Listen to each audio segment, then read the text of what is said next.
serving short sentences or awaiting transfers to other facilities. Rikers Island is notorious for its harsh conditions, including violence between inmates and involving guards. Reports of abuse, neglect, and corruption among staff have been frequent.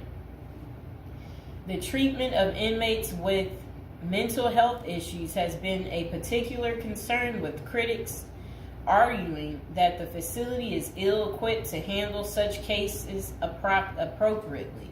Likewise, the treatment of juvenile inmates is a subject of controversy. There have been calls for more appropriate handling in the facilities for young offenders. Numerous lawsuits and human rights investigations have targeted the conditions at Rikers Island, often focusing on issues like solitary confinement, the use of force by guards, and the prolonged detention of inmates awaiting trial. Now would be a good time to like the video, to subscribe. And are you guys enjoying the prison series? Do you like hearing about all the different prisons, learning with me together?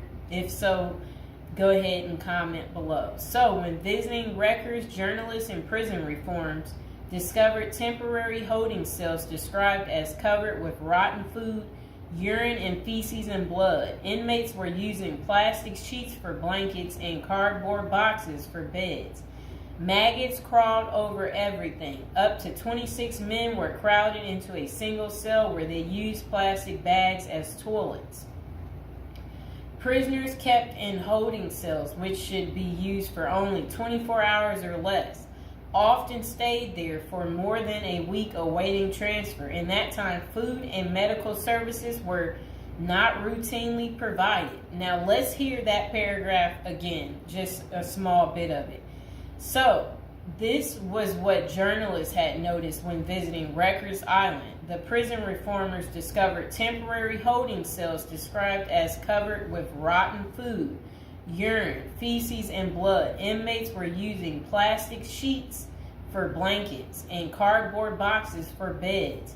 Maggots crawled over everything. Up to 26 men were crowded into a single cell where they used plastic bags as toilets. That does not sound good, does it, people?